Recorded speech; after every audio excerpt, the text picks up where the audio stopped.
What a cornucopia of culinary luminaries, my word. First up, we have Dan Kelly, Director of Food at Vacheron. We heads up food operations, innovation, craft training and development.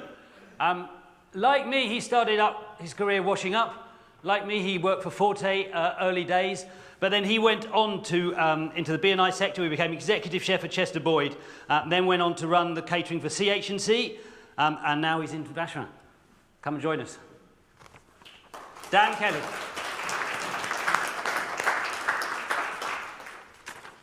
Okay, our second panellist, head of food services in the UK retailer Sainsbury's. So to give you a dimension of scale, he's got 1,400 places to play with. He's been with the group for about a year now, and what he's done in such a short pace of time is absolutely amazing. There's a touch point in Sainsbury's where they have a conference once a year that they talk to all their suppliers and they talk to the press, they talk to the finance team, and that was yesterday. 1 year ago, when I went to that conference, you had a bacon sandwich and a cup of tea. This year, you had fresh-made sandwiches. I had avocado on sour bread toast. There was just amazing things in terms of food. There was fresh coffee, there was real coffee. The whole thing had turned in such a year. To do that in such a large organisation takes some skill. He's got an amazing team with him, but he's the very, very incredible Andy Craig.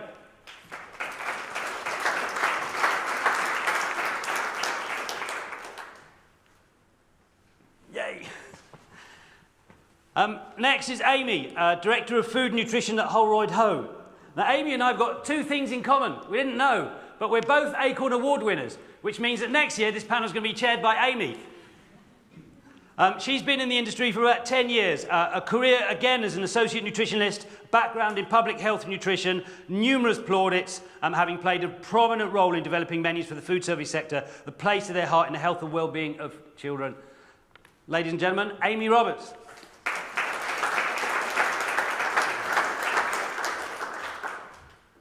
Yay. James. Business Director of London Levi. I've been involved in catering since 1998. Experienced Driz's hungry approach towards innovation and new initiatives. Levi UK is the official catering partner at the renowned cultural, historical and vintage attractions in Somerset House, IWM Oxford, Salisbury Cathedral, from Glyndebourne Festival to Edinburgh Zoo. Like James Greetham.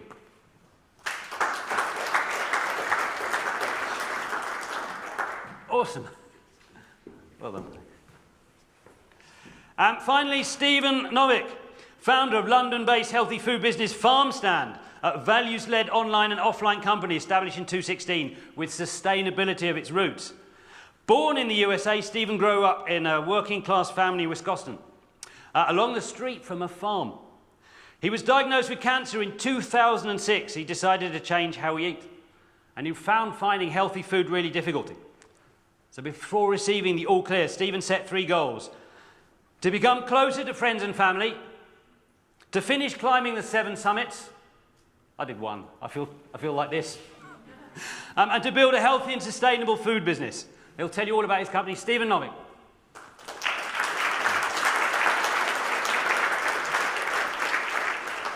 And it's over to the very amazing Food Boss. Let's wait for my final panellist. Here he comes. Well done. So thank you very much. I am absolutely delighted you're all here. So I thought we'd just start with a quick fire round, you know, just to get things going a little bit. And because we're at the London Produce Show, favourite bit of fresh produce and why? You've got 30 seconds. I am going to time it, even though I don't have a watch with me. So we're going to start, we'll start with Dan. Go on. For me, it's just, well, I'm talking from a chef's point of view, of course, obviously. Yeah. It's actually seeing what the product is like before it gets processed, before anything's been done to it. And it actually gives a lot more passion to the chef to see this is what it starts like and this is what it finishes like. So for me, it is the full journey that it takes to get to that point. Amazing. Thanks. So for me, I guess, so what's exciting, Jason just mentioned the avocado and sourdough toast. So I am super into fresh and healthy, and something we introduced in the cafe in Sainsbury's last year was that sourdough toast, freshly baked that morning, walk down the aisle, we chop it, we serve it warm, and we get the produce get a couple of avocados, chop them up simply. It's really simple, but it's an excellent alternative to their big fried up breakfast that is quite traditional and we're moving people away from. So it excites me that we can just go and get that produce within my environment very, very easily and serve it to our customers. Great. Amy? I think I'll go from more the nutrition angle. Great. I've got to really promote the green vegetables, the leafy green vegetables. I don't think there's anything that they can't give you, and should be something that every one of us are eating on a daily basis, if not twice a day. Couldn't agree more. Great. James? For me, it's just fresh pasta. It can go so wrong but be so right, and it's so simple. And it's not about the sauce; it's about the pasta. And once you get it right, it's incredible, absolutely incredible. Amazing. And Stephen? For me, I guess fruit and veg. I'm growing up across the street from a farm. I was kind of used to that kind of fresh fruit and veg. And I think what's kind of funny is, back in 1970 when I was first born, up until I left the States in 1999, the words organic were not really used. So I think just fresh fruit and veg. I think especially tomatoes. Broccoli is amazing as well, but it really kind of depends on the season. For me, it's all about seasonality as well. Great. I actually wanted to start with you, Stephen, if that's all right, just about your, you've got quite an interesting journey about how, through your illness and how your company was born, which Jason touched on just a little bit, but could you just elaborate and just kind of expand on that for us? Yeah, well, I think, the first thing is back in 2006 when I was diagnosed with cancer, I had the same thing that killed Bob Marley, so I've had melanoma. I lost a third of my thumb, which you can kind of see that now. It's not from mountaineering. But I think, the challenges back in 2006, which I think we still have the challenges today, is really finding healthy food. And I'm not about extremes. I believe in moderation.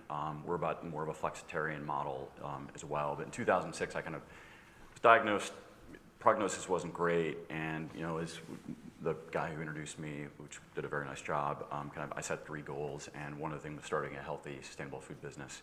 And for me, what that really was really about everything that we did. I mean, first thing is we don't sell any plastic water bottles, so single-use plastic water bottles we see here, we don't sell those. Second thing is on the food side, I believed in much more of a plant-based diet. We're 80% vegan, we're 5% sustainable fish, and we're 15% ethical meat. So kind of all the things that the MCA guy was talking about, who did a fantastic job, by the way, is kind of what we're about as well. We also believed in, or I believed in then, as I believe now, things should be free from added sugar. I also don't think dairy is a good thing for you in general. We get to kind of talk about that. We have nutritionists and doctors have been involved with this stuff as well. And I also believe gluten is something that, at least I love pasta as well, especially the fresh pasta, is not something that I have. So we have more brown rice-based pasta. But a lot of this stuff was driven by, I wanted to be healthy. These are the things I read, I researched it, I talked to doctors, talked to nutritionists, but ultimately didn't want to be prescriptive about when we launched the business. So I had this idea in 2006. So I'm North American, so I'm kind of slow. So it took me 10 years to come up with the idea of kind of what we wanted to do. And ultimately, I wanted it to be very affordable as well. So I grew up working class. I don't want it to be just for wealthy people. So we give away any excess food we have in terms of food waste through Oleo. So it's not just for wealthy people. So we target ABC ones, but we also get down to the unemployed and working class. The other thing too for me was really important is in trying to find ways of expanding our business that was not going to be super expensive. I've been involved in 2 internet businesses previously. I co-founded a private equity fund before I started Farm Stand, so I knew capital was a priority for us. So how I started how we kind of got the business launched is I got some mostly friends and friends of friends together, a lot of talented chefs. Our founding chef won the Street Food Awards in London in 2014. We also have a guy that worked at Petersham Nurseries when it was Michelin starred. So we had this mashup of really super talented guys, add a nutritionist in, add me in, and a few other people, and we had a pop-up restaurant in my house for one night only. So that's kind of how it all kicked off. Got feedback from people. 97% of the people gave us a thumbs up, 3% weren't sure. We kind of launched the business. But the model-wise, what we realized we couldn't do, and all the people are on the panel here, in some way or shape or form, hope to either be partnering with them or already partnering with them currently, is that we want to take a model that could scale our business quite quickly without using bricks and mortar. So we have a central kitchen that's in Deptford that cooks all of our food. And then we have 3 distribution channels. We have 1 restaurant now in Covent Garden. If you go to our website, farmstand.co.uk, it's a beautiful grade 2 listed shop front right next door to Verafina. Our rent is half their price, by the way. Then we distribute through other channels as well. So we're in corporate canteens. So we work with contract caterers, which I think is one of the most important channels you can work with. We have supermarket fridges. We're in all 7 Planet Organics. We are in discussion with some other supermarkets, not Sainsbury's at the moment, but hopefully at some point. And then we have an online business. People order from us directly, and we also have an app and other things like that we can offer both contract caterers as well as supermarkets. So people are worried about Deliveroo or Seamless, who are also partners of ours as well. We can find ways of getting around that as a solution. So a bit of a long-worded answer, but gives you a full story. So very interesting. Yeah. Thank you. I wanted to just touch on the vegan element there. Obviously, we know it's a really growing trend. And plant-based as well. Dan, I just wanted to come to you quickly around within your industry of Vacheron. Are you seeing similar in terms of trends? Like, are you getting more requests for vegan? Are you developing that with your chefs? What's the story there? Yeah, I mean, absolutely. Quite funnily, the increments that Simon was talking about earlier, ours, I would say, are probably 2 to 3-fold that at the moment. Yeah. The majority of it being the generational thing, the youngsters coming through, they want to eat that. Older generations, they're still on the fence on it. They'll try it, not so sure. But we're certainly seeing a hell of a lot more, certainly vegetarian and vegan, without a doubt. And it seems to be the hot topic at the moment. Everyone's, it's well known, contract caterers, we go out to tender. First thing we're asked in the tender process is, do you do vegan food? Yeah. Well, yeah, absolutely. We have a whole vegan range, but we also have a whole vegetarian range on top of that. So we do, and we have to react to that. It's always easy to say we should be proactive, but certainly in what I find in the corporate environment, being too proactive isn't great, because you're too far ahead of the curve and people don't get it, which is the kind of things that we have with certainly the older generations, which I'm not part of, by the way. If anyone says anything on the cusp, thank you very much. So we are seeing huge amounts of demand for it, and we see a lot that fluctuates. Yeah. So, certainly the flexitarianism, I want it on a Monday, but I don't want it on a Tuesday kind of thing. We're seeing a hell of a lot. And it used to be tough, but it's not tough anymore, because there are so many variants out there that we can work with, and suppliers that we can work with that are actually specialising in that market, which just makes life easier, but actually it gives the chefs the ability to be a lot more creative as well. Yeah, great. And then, so we've obviously got kind of the work balance here, the same with you, people, the daily grind Monday to Friday. James, if we come to you, are you seeing that in your industry as well? Yeah, definitely. I mean, we've jumped on it for a while, and we've built some really good relationships. We've just opened a restaurant with Bryn Williams at Somerset House, and the menu is very much orientated towards, it's not vegetarian and it's not vegan, but it really puts the fruit and vegetable at the heart of that dish. The protein element comes second place. I mean, very simply putting 3-4 good things on a plate, but leading with the veg. And it's been an interesting reaction from a customer base, because they look at it and they think, well, it's quite expensive, but it's not. I think they don't understand necessarily the work and where you get it from, and its provenance that adds its flavour, and the skill to treat it well to make it into this beautiful ingredient. But it's been really successful. It's been a very different spin on the way we articulate a menu. The protein just comes sort of second or third place, but it's really worked. And there is a real demand, and I think our conference and events business, without shadow of a doubt, that whole vegetarian, veganism, flexitarian. We did an event for Al Gore last year for his opening of his sequel to his movie, and he's vegan. It was clearly all vegan, and the best feedback we ever had, and nobody mentioned the fact that it was vegan. Nobody. I don't think anybody really realised. They just thought it was just great food, and it can be done, and it's very, very popular, and you can do it without people even knowing. I think there's just this mindset that an event should be a piece of lamb, some Yeah. dauphinoise potatoes, and some veg, and that's definitely not the case. Definitely not the case. It's really great to see that it's changing, actually. Yeah. I just want to mention to the audience, actually, just before I move on, obviously everyone's Twitter handles, I think, should be up there or coming up. Please tweet if you've got any questions or anything, and we will endeavour to get back to you after the panel, just so that you don't forget anything. I wanted to come to you, Andy, actually, just about Sainsbury's. Obviously, long-standing company, 150 years, is it? It is, yeah, next year. Very Yeah, excited. okay, Yeah, so almost. I mean, talking about relevance and, you know, veganism is very relevant right now. How do you guys stay at the forefront of that? Okay, so we're a big business. We have 600 superstores, of which they're all fairly hardwired in their structure. So we have a back of store that has effectively a butcher's, a baker's, a candlestick maker's, and it is a high street we kind of reminisce back to. It's certainly not a high street that our kids are going to recognise. Yeah. So it's about how do we retain some of that, because meat counters, fish counters are great. But how do we make them more relevant for generations coming through and changing consumer habits? So I guess that's where we've started work with some third-party support. So Sushi Gourmet being a great example. So sushi is a great addition to our offer. It's been significantly more successful than we thought it would have been. And as Jason said, we've just opened our 50th. And I guess, you know, going back to the flexitarian part of the conversation, it is a massive trend that we're seeing growing. I read a Mintel report the other day that said 35% of Brits say they're now flexitarian.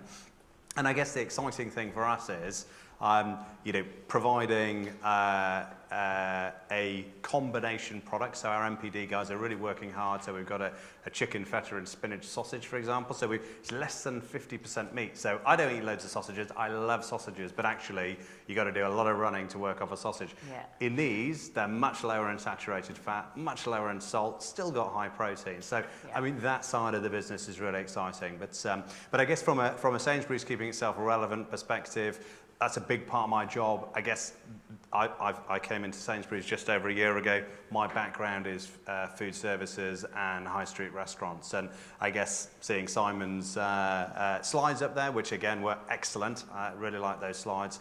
They gave me comfort that we're doing the right thing. But actually, we've got to be on top of that trend and we've got to change with the market. Cool. Talking about doing the right thing, we've spoken a lot about kind of adults and I guess where we are with the state of health, but moving on to Amy about children. We know the statistics with health inequalities in children are not great.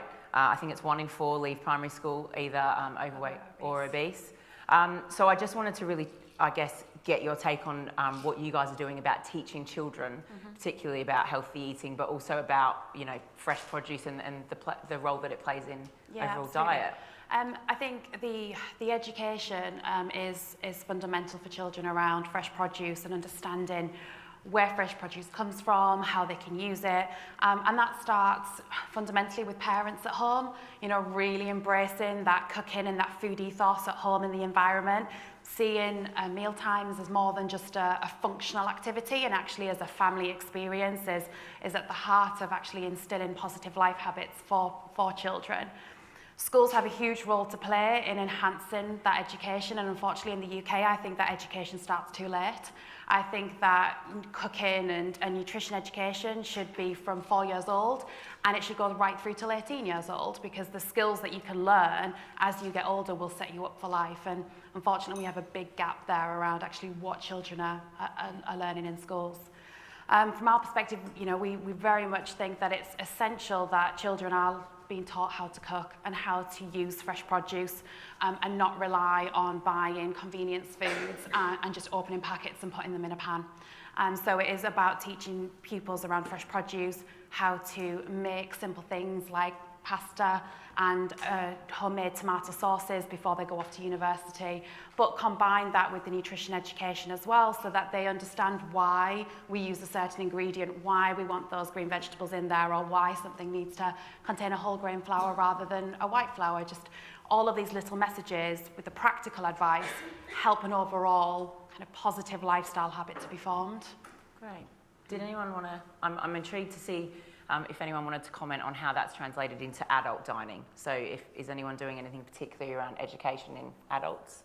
Yeah, I mean, Yeah, Dan. I was just going to touch on what Amy was saying there. I think if you go to most other countries, certainly in Europe, they don't operate in the same way that we have done in the past when it comes to training and developing children's desire and want to cook. I've got lots of friends that come from all over Europe. They start to learn to cook 4, 5, 6 years old. You know, it's a big thing to be in the kitchen with the mum and the dad and learning. And you know, this country, it was never like that. When I grew up, my mum didn't like cooking, wasn't interested in cooking, still doesn't like cooking now. Well, actually, it's a good thing because the cooking wasn't great. And that's kind of why I got into it, because I had a hunger and a desire to learn. And it's always been part of everything that I've done, is that we should always teach. So we should always pass that on. Any knowledge that you've picked up, you should pass on. And certainly on the healthier eating side, about 4 years ago now, we looked across the business and thought, you know, we've got this great healthy eating range. No one's really that interested in it. And we couldn't quite understand why, because we were very much into our healthy eating and we wanted to eat it. But it came down to that educational side. People didn't know why they should be eating it and what they should be eating and at what times of the day. So we undertook a huge process on evolving the food offer, but giving the information behind it. And none of it was opinionated. Never opinionated. It was facts, backed up with the reasoning, why, and what happens with it. That's it. It's not you must do this, you must do that, because people turn off so quickly. So we created 2 concepts, which was one, Health Matters, so how you can eat to make yourself healthier. And that, again, was backed up by science. There was no opinion from our nutritionist on that. And then Food in Focus, to just completely demystify everything that people have heard, or they thought, oh, I know, I can eat this because that's great, and I should eat 7 bits of fruit a day, and so on and so forth, because that's my 7 a day. But again, it was just information. You could take it or you could leave it, but it was really quick and very, very quick to read. So we don't force it down their throat, but we... Forgive the pun, but it's there for them to take if they wish. Brilliant. And I think if we started at a younger age, there wouldn't be the need for it being forced in other ways, within the food industry. I think it would just be natural, healthy habits that were formed right from the start of life, and we wouldn't even hear the word "I'm on a diet," because actually it would just be a lifestyle, and that's what we should be aiming for. We have an interesting challenge in part of sort of the leisure business, where people are coming to a venue for fun, to have a really good time, and part of that is the food proposition, which is about indulgence. They're indulging in a day out with the family, and therefore their expectation of what the food proposition needs to be is another part of that indulgence. So we've got a slightly different educational process to actually follow to make sure that we are giving the right choices and giving the right messages. So we're commercially doing the right thing, as well as giving people options of what they should be choosing, and doing that through education, good signage, great choices, great combinations. So you're sort of giving a bit of indulgence with that health. That can work, and it doesn't have to be pure health or pure indulgence. It could be a perfect combination of them both, where you get the appropriate nutrients, it's not bad for you, you can still do indulgence healthily. It's just about getting those menus right and getting that education right. And I think people think that fried is, that's what you need to put out. It's got to be brown food. It's just not the case. I think it's a really interesting point, actually, that you raise, and particularly around the word health. And I just want to kind of put it out there. Is that word done, really? What does it mean? Is it done? Does it need to be replaced? Open it up. Stephen?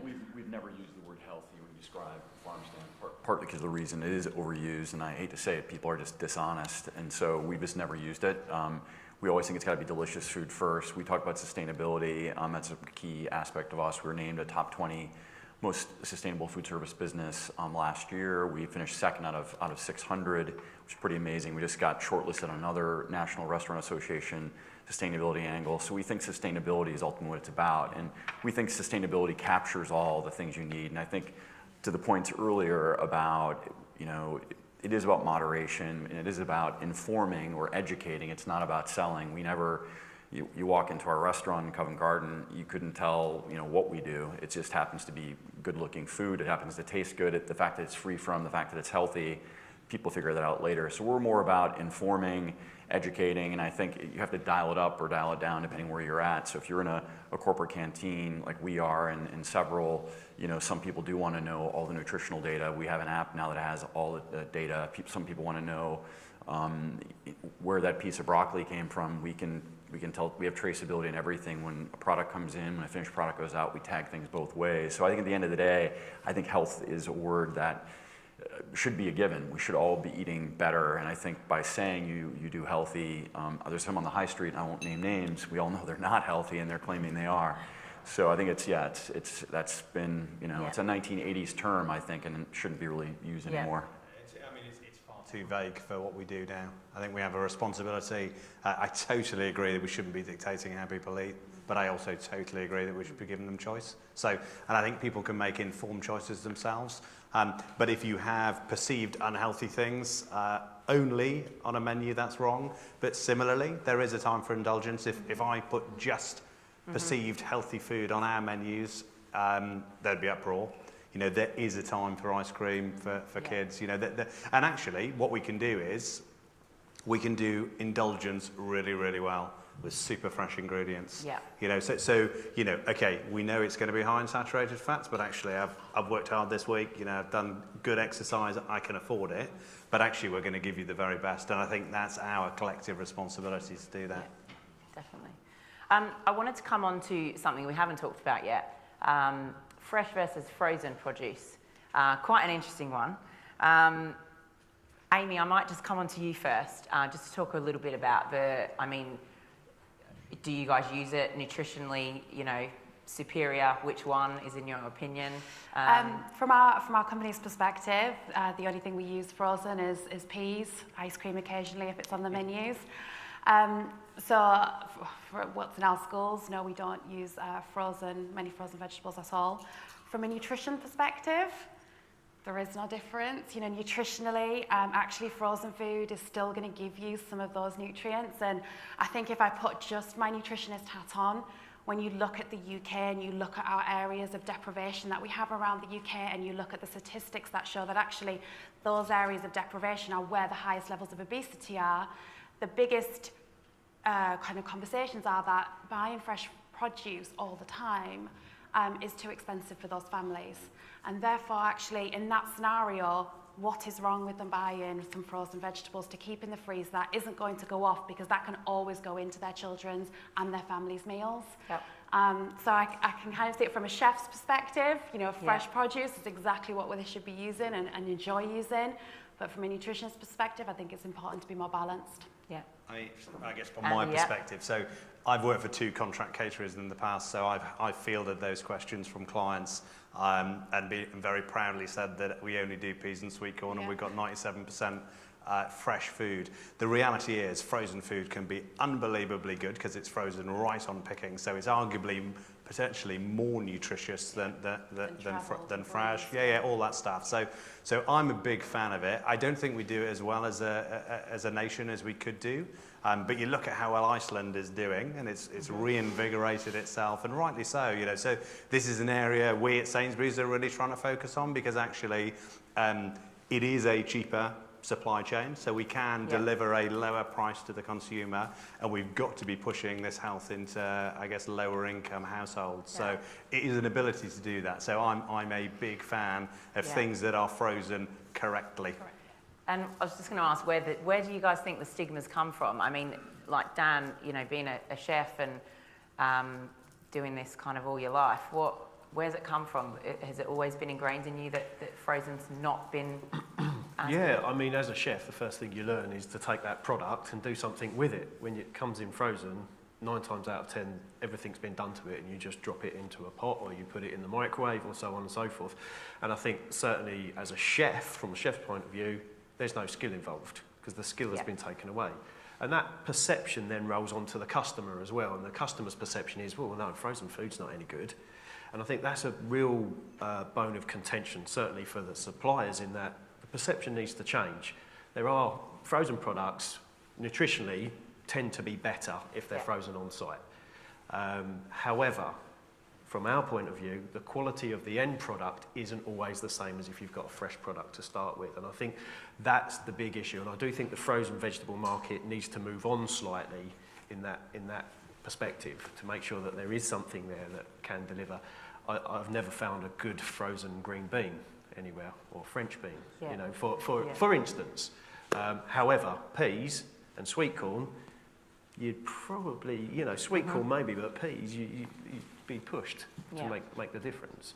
So I think that's, for our side, that's what it comes down to. Yeah. I don't know, me personally, so as a consumer, you know, I grew up working class, so we had a lot of stuff in cans and, you know, frozen dinners and things like that. And I still, as a person, I eat frozen veg every day of the week when I'm not every day of the week, when I'm actually eating at home. So I think that to me is a practical matter. I can't be ordering or buying fresh fruit and veg every 3 days. And so for me, having frozen broccoli or peas or something that's green related, or even spinach, which is also not great, I just think it's a very practical thing that people should try to do, especially I think in school environments. Both my parents became teachers, but when my dad worked in a factory, my mom worked in a supermarket, there just wasn't that, you know, that income level that was there. Us as a business at Farm Stand, everything is 100% fresh. We cook all of our own food. We don't just assemble. We cut all of our own food as well. So for us, it's critical that we do that. And we have, you know, this mix-up of really creative chefs and cooks and things like that, which really add some value. But I do think frozen, me personally, I think it's a really great quality product if it's done right. Sainsbury's does a very good job, Waitrose, Ocado, but I do think they need to up their game. I agree with that.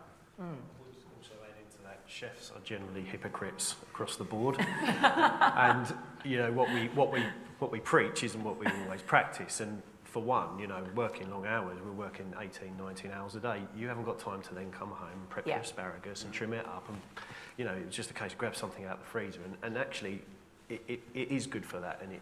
And I didn't want to rubbish it then in any way, shape or form. No. But I think the perception of it really needs to change. Yeah, definitely. So nutritious and really good convenience-wise, because we all have no time anymore, it seems, to do much.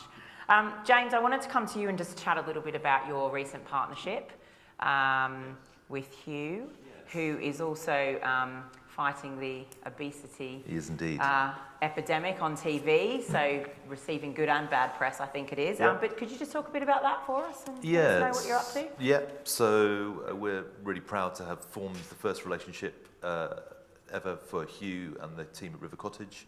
So we've got 3 operations currently with him. That are working really, really well, very, very new. They're a really interesting organisation to work with, and I think he's got huge passion behind him and a real front. And I think, you know, taking on this partnership and this brand for us is really helping us educate us as an organisation. You know, like it or love it, whatever you want to do. I think he's on a really good mission, and it's moving in the right direction. And you know, the ethos of how we operate the businesses that we do under the River Cottage brand, you know, they're not bizarre and they're not obscure at all. It's just simple, good setup of a great operation. But there are some things that we have done. You know, clearly we've taken away, you know, any crisps confectionery from till points, which is, I think, is a really healthy thing to do. We've worked on ways with our culinary team to take 30% of the sugar out of all the pastries that we cook on site without degrading the flavour or quality or anything of the product itself. You know, not having that canteen culture under hot lamps. You know, it is about just good, fresh, abundant food, taking all, you know, high sugar fizzy drinks, you know, out of the equation. Any drinks that do have higher sugar levels, we're obscuring them. So the choice is there. So, I mean, it's something we learned from working with Google, for example, where, you know, you'll have the water, but there will be, you know, drinks in there, but they'll just be frosted out. So if you open the fridge, you'll still see them, and you still have the choice to have them, but it's just about architecture of that space, to direct people in the right way, to help them make the right choices. And there's lots of new things to come for us. I mean, you know, getting that table service element rather than that sort of go to the counter culture. You get an element of that wonderful service. You're portion controlling. You're not, you know, giving people too much. And fundamentally the same as you guys, really focusing on waste, so no single-use plastics, etc. All of the things you would expect us to do from a sustainable perspective. And working with Hugh and the River Cottage team is helping us understand how we can then translate that into our other parts of our business. Yeah. And making sure we approach our supply chain in the right way to help us be able to provide the right things. Yeah. And it's really interesting. Good. Looking forward to seeing more. Yeah. Interestingly, something we haven't touched on actually is sugar. So I'm really glad that you brought it to the table. We've just seen the introduction of the sugar levy at the start of April. And I guess if we're looking at that, obviously it primarily focuses on drinks, on soft drinks. But something I'm keen to understand is, from a consumer perspective, what kind of feedback are you guys getting within your businesses? So I might start with you, Dan, around sugar. So are people more conscious of it, not only from a soft drink perspective, but even from a produce perspective? So fruit, we saw the dessert statistic earlier, a decline there. So how's that impacting you guys at Vacheron? Well, we'd seen this coming for a long time. Obviously, the government's been quite open about it, and we've got a nutritionist who's always been, sugar is the bad enemy. That's the thing that we have to cut out. So, for the last few years, we've actually been training all the chefs to work with less sugar anyway. Yeah. So the practice has evolved, and our customers haven't really known the difference. Yep. As such, we started offering smaller portions to start with, which made the customers actually thought it was great. Actually, I can get my sweet fix and I'm not eating too much sugar, and so on and so forth. The area that I would say is very confusing is the fruit side of things. Yeah. Because there is still that perception that fruit is good for you, and like I touched on earlier, 7 a day, I like fruit, I'll eat 7 pieces of fruit, and actually that's going against what they should be doing. So again, it's that education thing with them. But generally, it's all been perceived incredibly well and received really, really well. So the government has done a great job on backing the campaign in themselves as well. And the customers, certainly Generation Z, the millennials, they're all on top of it anyway. And they just want to drink water all day mostly. Yeah. And they generally steer clear of fizzy drinks. Yeah.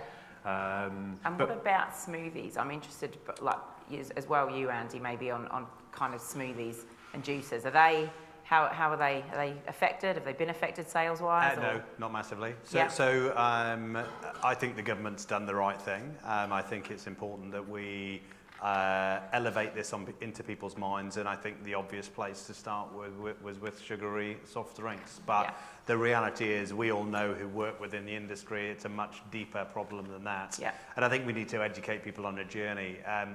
You'd asked 100 people on the street whether a glass of orange juice was good for them. Pretty much all of them would say yes. That not many of them would refer to the downside of having 5 glasses of orange juice a day. But I think we're on a journey. We haven't seen that because people still see the health benefits of all the vitamins that are in smoothies outweighing, I guess, the high sugar content.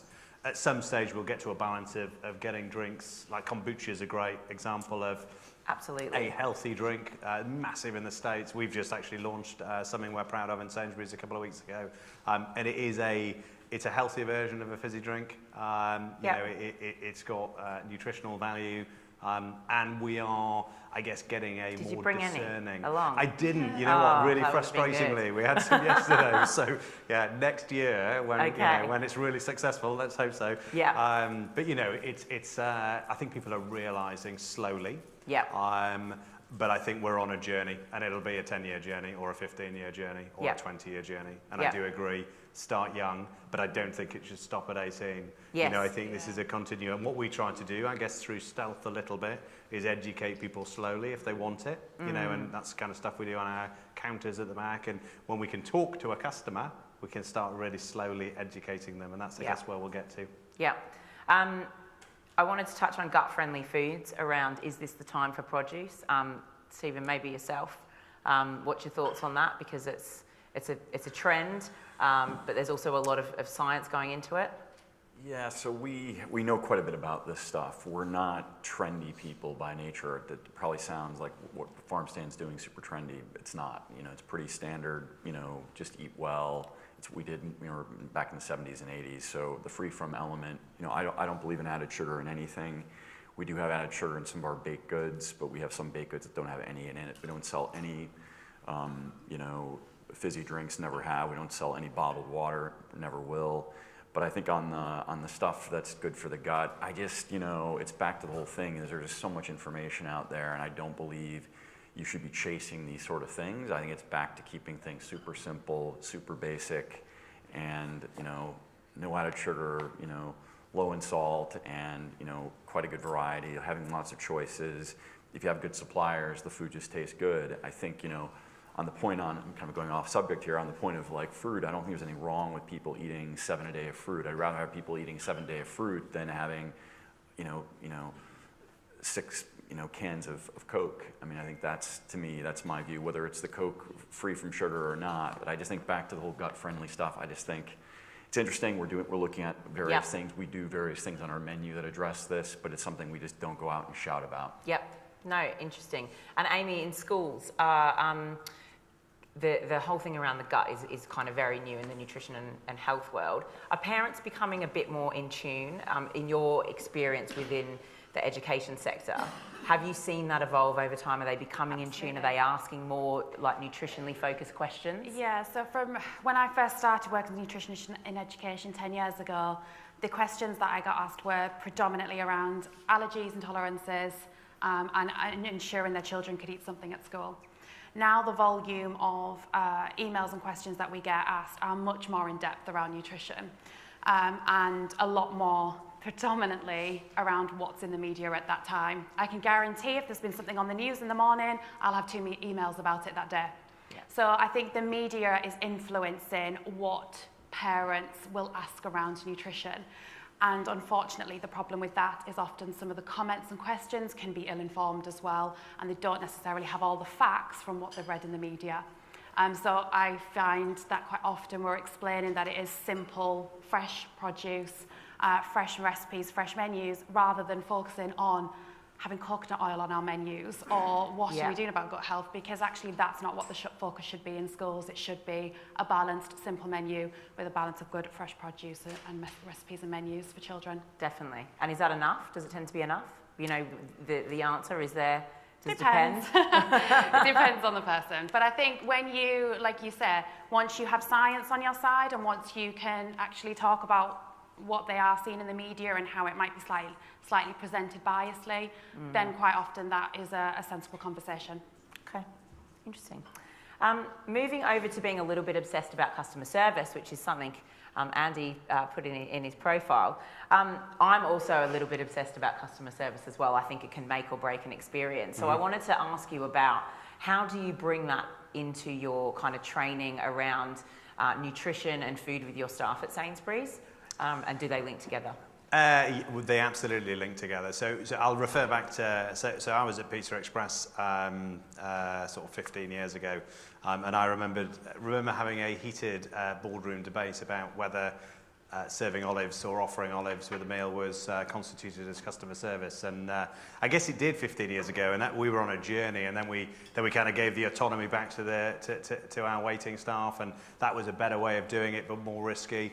I guess nowadays we have such high expectations of service. So within Sainsbury's, it's really tough. I mean, if we talk about food services, I've got 25,000 colleagues who work within food services in Sainsbury's. So to get the training up to the right level is really, really difficult. So we follow one mantra, which is hire the smile. We look for their attitude, and then we give them training on product knowledge. So customer service now is at such a level where it's an expectation, so it's not a wow. What we can do is we can give them. So if I've got fishmongers working, they understand the benefits of oily fish for their children, for their family. They understand why maybe using spiralized courgette versus traditional pasta is a great way to eat. Even better if you don't cook it, because it'll retain vitamin C, D, B1, folic acid. So all the great stuff you retain from not cooking stuff. Yeah. So no, I mean service is so important. But I think it's more about knowledge. I'm not surprised Amy gets all these, in-depth questions. We need to arm our teams and our colleagues with some knowledge on the products. That's when people will trade into super healthy and excellently fresh food. Yeah, definitely. And one I want to pose to all of you actually, is nutritious and nourishing food more expensive? Who'd like to start? Anyone? Dan, I'm going to go to you. More expensive than what? I mean, it's what you put it down to, isn't it? Yeah, totally. At the end of the day, the expense of your health, the expense in your pocket, the expense to others, the expense to the environment. There's so much out there that you have to look at, and it's how you weigh that up and what the relevance is. I guess you're talking pocket-wise. Totally, yeah. But I love that you've brought in the other determinants as well. Absolutely. And I think you have to nowadays. That's it. We have to look at absolutely everything across the broad spectrum. It's not just what goes in here. Is it? No. I think if you plan correctly, and that's what it all comes down to, and you have the right information and knowledge, it isn't. It doesn't make sense that it would be. Yeah. Actually, if you get the right balance, which is less protein, more vegetables and grains, it wouldn't make sense that it would be more expensive. So from my side of things, absolutely not. Someone else might. Stephen? 100% disagree. agree. I mean, all the things that Dan said, I completely agree with. What I would say on our end, it's being close to your suppliers, working with them, but our margins on our food are on par or higher than most of the traditional meat operators, and I happen to know a lot of these guys and see their financial statements. So it's all about, I mean, for us, the advantage I think we have is we don't have added sugar, so that's a component that we can take out that helps us on margin.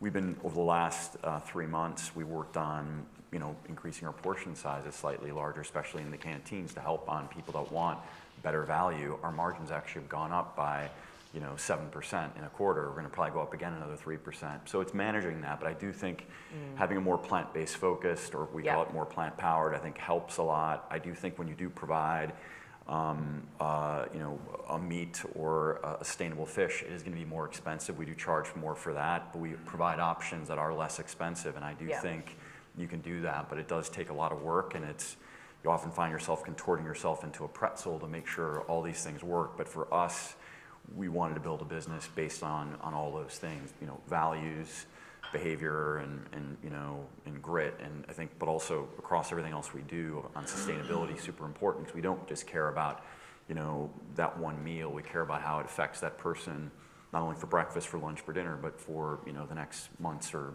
weeks or years, whatever it is to come. So I think it's a subject that we've all spoken about that is missing some of the education for our teams to be able to deliver food that we're talking about. It's difficult. It's not easy. You've got to think very differently. It's not going back to the education you have through culinary school or whatever it is. I mean, hopefully those schools are training, students to think about the nutritional value and how you're doing it and what you're doing and the veg you're using and how you're treating it. And it is a big education for us as industry people to get the teams to be able to understand you can do it better value, better quality, simpler, more sustainably. It's got to be a bit more creative sometimes. You just do. Yeah, you do. Cool.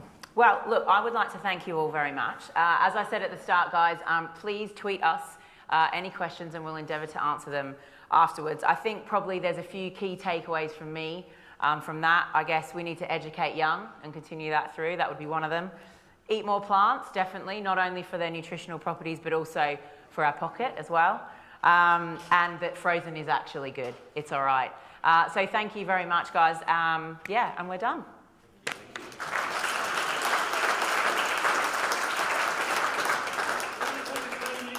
At which time you can grab all of these panellists, do your selfie with them and make sure you hashtag We're Celebrating Fresh, ask them for a job, ask to sell them something, whatever you need. If you want your lifestyle to change, go and talk to Kate. See you back in 20 minutes. Thank you.